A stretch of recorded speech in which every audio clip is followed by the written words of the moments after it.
সম্মানিত সভাপতি, সম্মানিত প্রধান অতিথি সহ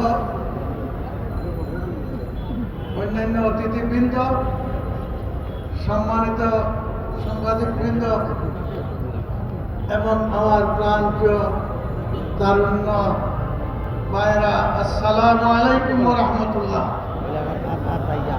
আমি সর্বপ্রথম আন্তরিকভাবে ধন্যবাদ জানাচ্ছি এবং স্মরণ করছি সেই জুলাই যোদ্ধাদের, যাদের শাহাদাতের বিনিময়ে, যাদের পঙ্গুত্বের বিনিময়ে আজকে এই নতুন বাংলাদেশ লাভ করেছি। আমার বন্ধুগণ, এই বাংলাদেশকে নিয়ে আজকে আবার সিনেমিনি খেলা শুরু হয়ে গেছে। যেভাবে এই তারুণ্যরা আমাদেরকে এই নতুন বাংলাদেশ এনে দিয়েছে, আমার বিশ্বাস এই ভারতের দলালদের বিরুদ্ধে প্রয়োজনে আরো একটি জুলাই সংগঠিত করা হলো। এদেশের স্বাধীনতা তোমরা রক্ষা করতে পারবে কিনা দুই হাত তুলে আমি দেখতে চাই। আমার বন্ধুগণ, নতুন লড়াই শুরু করতে হবে ধৈর্য ধারণ করে। আমাদের ভাইদের হত্যা করা হচ্ছে, আমাদের বোনদের হত্যা করা হচ্ছে, লাঞ্ছিত করা হচ্ছে। আজকে ভারতের স্বার্থকে এখানে বাস্তবিত করার জন্য ষড়যন্ত্র করা হচ্ছে। এই তারুণ্যরা বেঁচে থাকতে ওই ষড়যন্ত্রকারীদের দুই হাত ভেঙে চুরমার করে দিবে ইনশাআল্লাহ।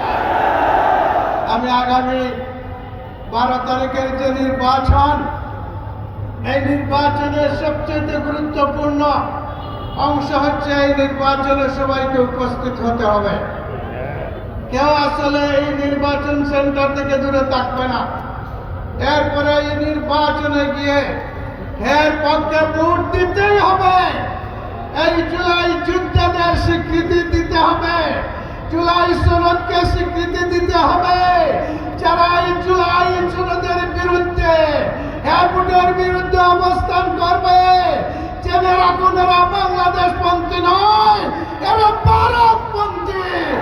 সুতরাং ভারতপন্থীদের এখানে নির্বাচন করার কোনো অধিকার নাই। আমার বন্ধুগণ, আমি সবাইকে বিশেষ করে এ তারুণ্যকে আমি অভিবাদন জানাচ্ছি। আগামী জাতীয় নির্বাচনে তোমরা যদি সঠিকভাবে ময়দানে দাঁড়াতে পারো, তাহলে আমাদের শেষ রক্তবিন্দু দিয়ে হলো তোমাদের নেতৃত্ব দিয়ে যাব।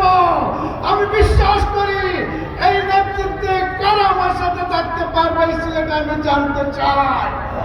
আল্লাহ রাব্বুল আলামিন আপনাদের হাতগুলোকে কবুল করুন। সবাইকে ধন্যবাদ দিয়ে আমার কাছে শেষ করলাম। আসসালামু আলাইকুম ওয়া রাহমাতুল্লাহ।